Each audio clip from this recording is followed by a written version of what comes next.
you can see that claws kind of retracted out of its, probably going to burrow, it looks like. But you basically grabbed that thing and said, "You're not going anywhere, sucker." Nicely done, Agnes. Captain Tom, what say you?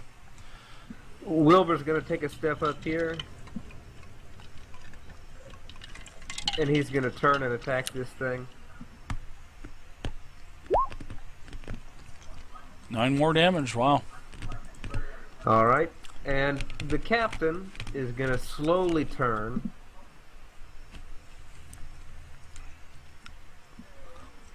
To face this guy. He's going to fix his hat, turn a little bit. Narrow it at him. Remember, around 6 seconds, Captain Tom. Yeah. I know. And he's gonna say, "This one's for the people," and he's gonna run basically along this side over here, and right where these mushrooms are, I'm assuming there's some sort of branch over there or something like that. He's just gonna grab onto the branch and try to swing forward and kick this guy. Sounds good. We'll say that there's a branch hanging off of one of the trees nearby that you can grab onto. Let's see what happens. Alright, here we go. The People's Peg Leg attack. Oh my god. Please, feel free to give us a description of what you're doing to this. Because your jumping, your spin was beautiful, your attack roll was not so beautiful. It was almost beautiful. Seagulls flying out of his coat.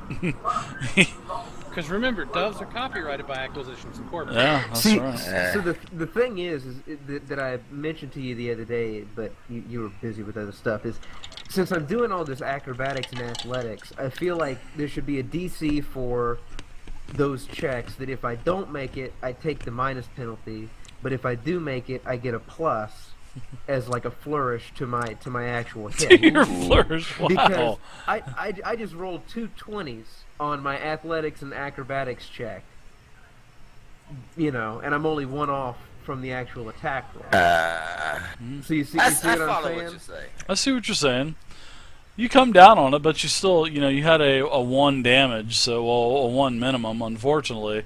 But I mean, how are you doing this, Captain? You hit it. I mean, you drive your peg leg. I mean, you had such a moves. Yeah, you had a great jump, great form, but the dog just kind of moved out of the way a little bit. It doesn't take the full brunt of your peg leg. All right. Well, I basically just swung in from the branch overhanging, and tried to hit this thing in the head. I guess I missed the head and sort of struck a little bit more towards center mass of it. But you'll notice that my attack doesn't just deal damage; it also has an effect with it. The creature experiences the raw power of the most electrifying man in nautical entertainment. So make sure to take that into account on future turns. Yes, sir. I definitely took that into account. Wow. I definitely took that into account, Captain. Read the pamphlet, David. This is an official 13th age ability now. This is a power card. This is real effects, real everything. So you got to go by the cards. So yeah, you implant your peg into the center of the beast's back. Your peg leg is embedded. It looks like this dog is fixing to start to run with your peg leg embedded into its back. How are you standing upright still? You're used to standing on the one leg, I suppose. Right. I think he's still attached to the peg leg. Yes, very astute, Killian. All right, yes. So I'm going to roll a disengage check. We're going to say that you basically landed right here, Captain Tom. And I'm going to do If he gets +2 on his disengage or higher, +5 or higher, he pulls the peg leg off. I have penalties on this, so I'm going to have to roll 11, 12, 13, 14, 15. Extra 2 when it's with me. Hey, who's broadcasting? Yeah, that's right. Agnes has a -2 to disengage. Yeah, I'm threatening, apparently. Yes. That is a 14 disengage, which is not a successful disengage. However, the mole does move anyway. It basically doesn't. It loses its movement. But with all of the jostling, you hear a pop, and the peg leg comes off, and it's sticking out of the back of the dog, and you see the captain going, "Oh!" So give me an acrobatics check, Captain, with a -3 because your peg legs. Give you a little penalty on that, so -3. There's a 14. You're able to land on your good foot there, Captain Tom, and you're able to hop. So as this thing kind of jostles you off, takes your peg leg is stuck out of its back, but you're kind of like hovering there. So Wilbur we'll say and I that would you're have here tried now. to catch you if you fell off the ledge. Yeah, it was like a suction cup. Did you have that damn Fabio or somebody put a harpoon hook on that damn peg leg of yours, Cap? What's going on up there? Do So- not allow this beast to escape. It's got my leg. We'll never get out of here. It He attacks. knows that that leg shark. He's getting back for his brother shark there. It attacks and misses. So Agnes, you're up now.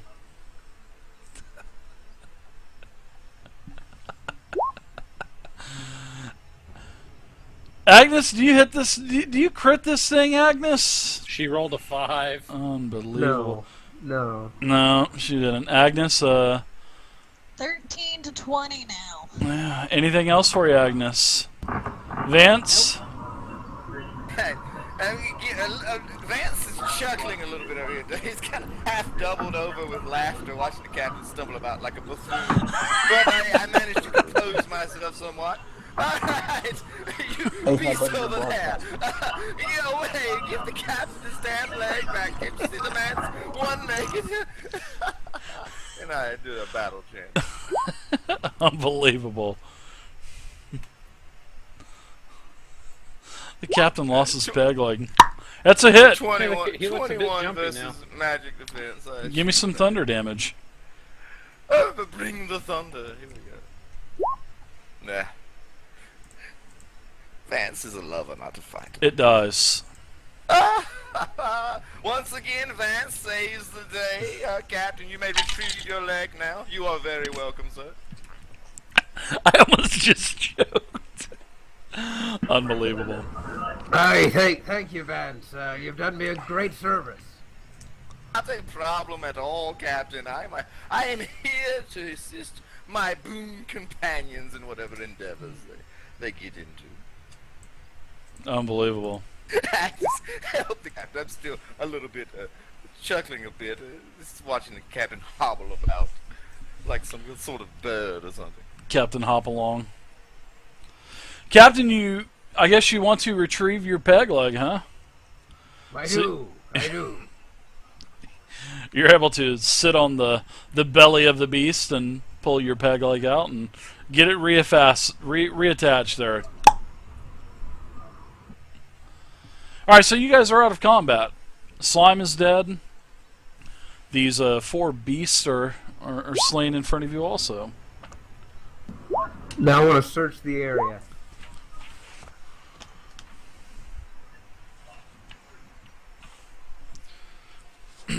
And what does this searching entail? Oh man, I almost just dropped my drink. Holy crap. And you guys can take recovery heals if you'd like. Remember, you have negatives on your recoveries, some of you. Well, I'm a pirate, and as all pirates do, we search for hidden valuables, loot of any kind. And that's just what I do. So You do notice on one of these dogs, there's a saddle. Sort of like the saddle has kind of been shifted and mixed in with its fur, but you can actually see a small saddle. I'll the search beast. it. There's nothing in the saddle. 1 second, Mordecai. There's nothing in the saddle, but it possibly could fetch something for maybe a tanner or maybe at the general store. But it's a unique saddle, and it's definitely smaller than human size. Captain, I say a little bit hushed. You think maybe old Wilbur would be amenable to having the saddle put about him, and maybe I could ride him about, like a little pony or something? I don't believe he would. If I had to take a guess, I'd side with no. But you can always ask him. When an owlbear rips your arm off, you become stunned. Mordecai. I'm going to examine this slime pile while I'm retrieving my dagger from it, and something about it kind of piques my interest. I want to see if I can tell what exactly it is. It's a small balloon. I would definitely love for you to do something like that. So let's go ahead. Yeah, I'd say you could tell that.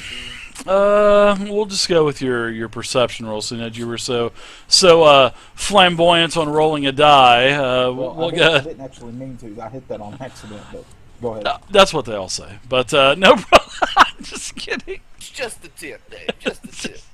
Now you're able to determine that this is probably a ingredient to make a mind rot type of potion, or a mind rot type of poison. Now, a lot of this has already been saturated into the ground, so I'm going to let you roll a 1d4, and 1 to 2 will be 1 dose worth, and 3 to 4 means that you'll be able to salvage 2 doses worth. Alright, so you can salvage 2 doses worth of slime rot or mind rot potion. Now, you do know that in your travels and in your being a follower of the Prince of Shadows, you know that this mind rot potion is created from mosses and other slimes that basically are in the depths. Now, this glowing brew aids where healing potions cannot. When drunk, it grants an automatic success to the next death save made that day. But after that save is made, the drinker takes a -1 penalty in magical defense until the next full rest. So, it's pretty nice. If you're down to a almost dying stature, you could use a mind rot potion or have someone use it for you. Well, you couldn't really meta that, but yeah, when it's drunk, it grants an automatic success for the next death saving throw that day. So you would have to drink this prior to. So, but it would make 2 mind rot potions. You don't have the skill to craft this, but you could possibly over time, find someone that would be able to make this potion. Possibly. Okay. I'm going to collect that, and I'm going to call it, I'm just going to put it in my inventory just for sake of better terms as mind rot. Potion, yep. Moss. Yep. Okay. Reagents or whatever. Yeah. Mind rot reagents. 2 times mind rot reagents. Now you found those 2 doses as you were, that slime kind of that light green translucent slime really caught your eye, and you kind of I think I've seen that before. So, but you did a couple tests and waft the vapors and smelled it, and that's familiar to some discharges he's seen from his salty lasses, probably. And you found the saddle. Wilbur, how about you hold on to this saddle and I attempt to fasten the saddle on him. Somewhat jocular. Come on, old Wilbur. I want to see if it fits you, man. It does not fit. Oh yeah, it does fit, but the saddle is for a very small creature, probably like a kobold or a goblin, something small. All right. I assume he'll hold on to this for us, Captain. and we find some sort of a saddle buyer in a further adventure. Yeah, Assuming you can- we live. You can probably get 25 gold for the saddle. That's probably what you'll get. That's very nice. Okay, Alright, so friends, what do you guys want to do? Do you want to go into this cave, or what would you like to do? The floor is yours. I'm going to look at everyone. Is everyone still fit for adventure? I need to put a word to it. Whatever it is we're doing here, exploration or whatnot. Dave, As good as I I'm, can be at this point. I'm unstaggered. You can take that staggering condition off of me. Okay, So I everybody guess, can we go ahead should- and use your recoveries now too. Sorry to interrupt you. I think I have a recharge too. Let me see here. Yeah, I'd used my Song of Heroes, didn't I? Yeah. Let's see if I can recharge. Alright, yeah, successfully created the recharge for that. Nice. Yeah, very nice.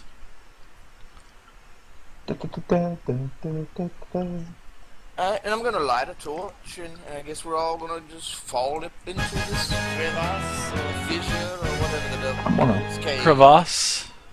go in and I'm gonna cock him off the crossbow. I'm gonna light my lantern. I'll light a torch. I'm gonna kind of walk in the middle of everybody. I have Wilbur ready a harpoon.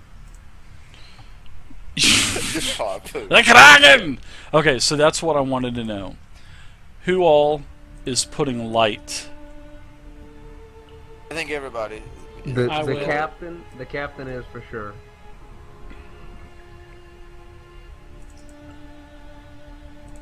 I think Vance and Agnes both lit torches. I did as well.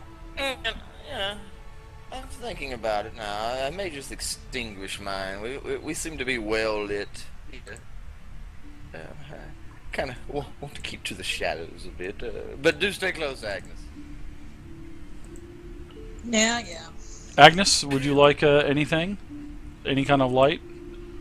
I lit a torch. I already took it off my character sheet. Killian. I also lit a torch, Dave.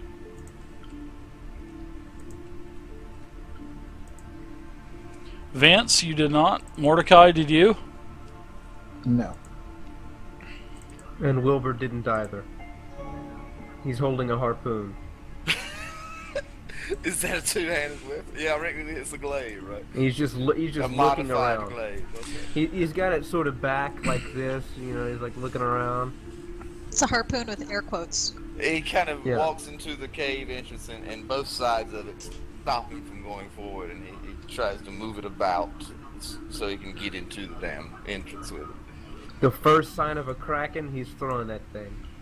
So what are we doing, guys? Like a triangle formation with the torches on each end, or? That sounds lovely, Mordecai.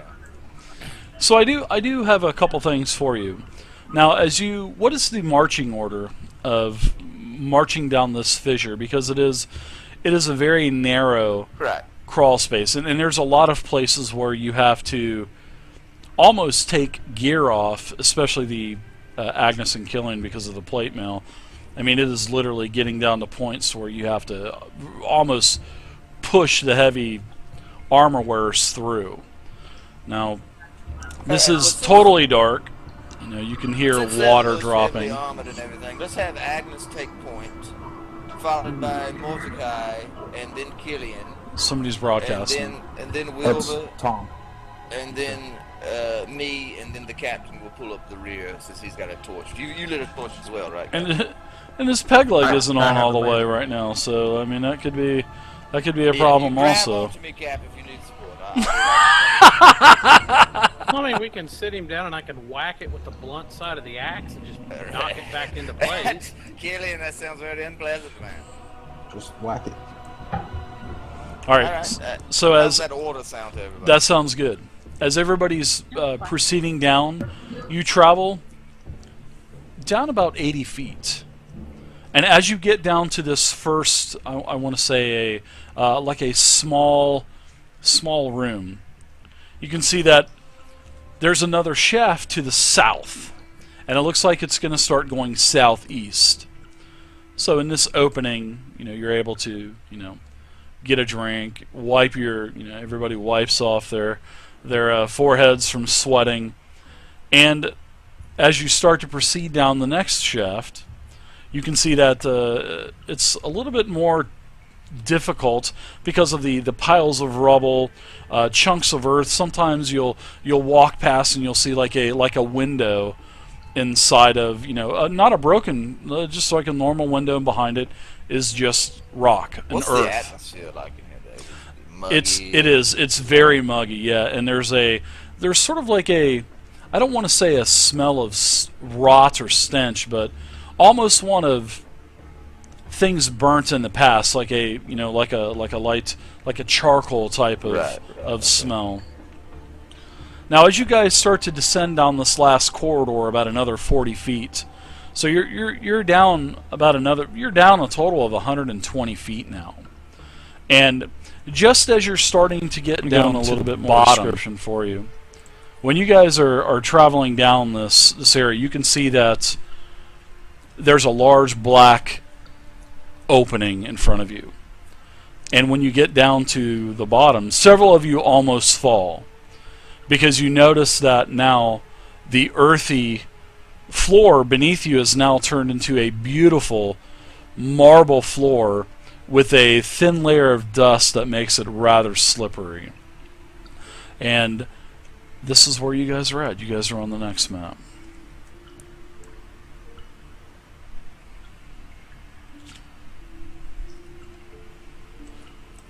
Now this is where you're at. You can see a lot of debris as you're moving in here. You can see large boulders that are 4 to 5 foot tall, 4 to 5 foot wide.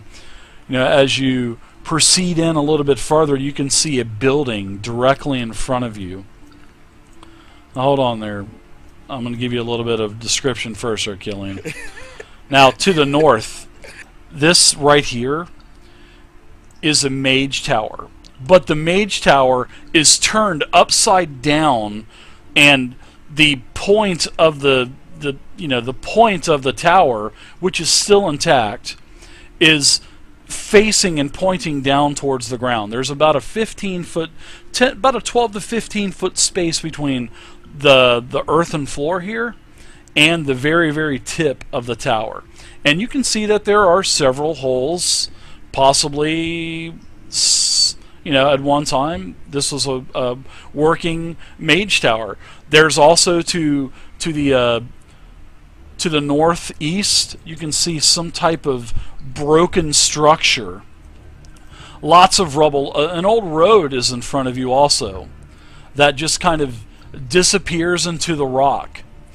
To the north, there's also several other buildings that appear to be in the darkness, and to the south, there is a very narrow passageway. Now this is also a mage tower, but this mage tower has been broken at the very top, and it's not even all there. It's like a portion of it is just sticking out of the wall, much like this tower as well. That's to the north. That's flipped upside down. Now all of these, all of this is just in utter ruin. This is just a hodgepodge of architecture, and there's grass on the floor, there's dirt on the floor, there's marble tiles on the floor, there's wooden beams shattered everywhere. There's water dripping there's stalagmites, hanging down. What do you guys think? Oh, what a very strange place we've stumbled into, Cap. This definitely seems like the belly of the beast, wherever we are in it. I'm getting falling stalactite. If all we've heard about these living dungeons, or whatever you call them, this may everything starts to shake inside. Oh dear. The tower, you can see the tower starting to sway a little bit. You can see large pieces of boulder. Now I want everybody to roll a percentile die. The highest percentile die just got hit with the stalagmite that just fell from the ceiling. Highest roll. So Killian, you're the recipient so far. Captain Tom, you're the recipient. As everything... Oh, Agnes! Looks like Agnes is the possible Now I recipient. roll high. Yeah, it's pretty nice, isn't it? Wilbur, Rolling Ready high to is always harpoon. bad on the percentile. ready to harpoon. 24 The Kraken is here. versus AC. So that's a hit versus as Agnes is just slammed with the stalactite that falls from the ceiling. You just got hit for 14 damage. And then everything goes quiet again. I'm gonna help dig her out. I'm gonna help. Yeah, she's about buried up to her mid-chest or so in rubble. Then I'm gonna look at the captain and say, Captain, I don't think those harpoons are gonna do you any good in here. You just wait. When we see this Kraken, I'll show you what a harpoon can do. Cap, I think we're inside the damn crack. Sure, but nothing's vulnerable here. You think there's some sort of heart or core or something to this beast? That's exactly what I think. And it's gonna get 3 harpoons sunk straight into it. Right. I assume we get Agnes all dug out. On your feet, dear. Well, Yeah. which Watch the tongue. There's no time to be getting smart, Agnes. We're all in this together. which way do we want to progress from here? Do we want to go north or do we want to go south? I think the south is a dead end, so I was just gonna come over here and take a look around and see if I saw anything of interest real quick before we move the other way. Let's all stay together now. Oh yeah, I'm saying this is a dead end, so... Yeah, it looks like you can go north, and it looks like you can go south. Where can you go south? Oh, I Cap, see. I'm right behind you, Cap. It's called Agnes. dynamic lighting, sir. I love it. That's right. Alright, Dave, am I seeing anything as I kind of pass by here? Anything interesting? Anything catch my eye? Spark my There's fancy? sort of like a small window to this tower. You know, this is kind of just sitting there. It looks like the very top of a tower with, you know, just the roof of half of a roof of a tower sticking out there, Captain. Can I open the window? The windows, there's no glass in it per se. It's just it looks like a wizard tower. There's different holes as it goes up to the different levels of the tower. Well, then I'll take a peek inside and see if there's any leftover wizardry items. There's a bunch of them. They're just laying everywhere in there, Captain. Now, from what you can see, there's enough room for possibly 1 or 2 people, because it does kind of go inside of the earth a little bit. So as you do look inside here, it does look like it's the full room of like one of the levels of the tower. Now, when you look inside here, Captain, there is a lot of broken shelving, broken workstations, several I wouldn't say but bookshelves that are tipped over with old dusty books and tombs just scattered everywhere. It's probably almost waist high of all this junk just thrown and destroyed, and some of the roof is caving in a little bit. It's just, but you could possibly get in there and look around. It just depends on if you want to do that. I think the captain would definitely do that. So, you know, I'll climb through the window and take a look around. I mean, it's all about, is there, you know, it's an old mage tower, so there's probably a suspicion that there might be something valuable in there. So, you know, Possibly. I feel like but you know, in the mind of, you know, oh, this is a wizard tower, there might be something in there. Let me take a look. That's pretty much the captain's philosophy. So, also, as you guys are in this massive cavern, this is at least 80 to 100 foot tall. So, and you can see as you kind of wave your torches around, you can still see stalactites coming down from the darkness. You can see the tips, much like the large one that had Agnes. And then as you see the tip of these stalactites, you can see that the rest of it goes up into darkness. But the one that hit Agnes was in the darkness when it fell out on top of her. Now, also, Be careful with your torch, Killian. Don't want to disturb any more of those sturges again. are you guys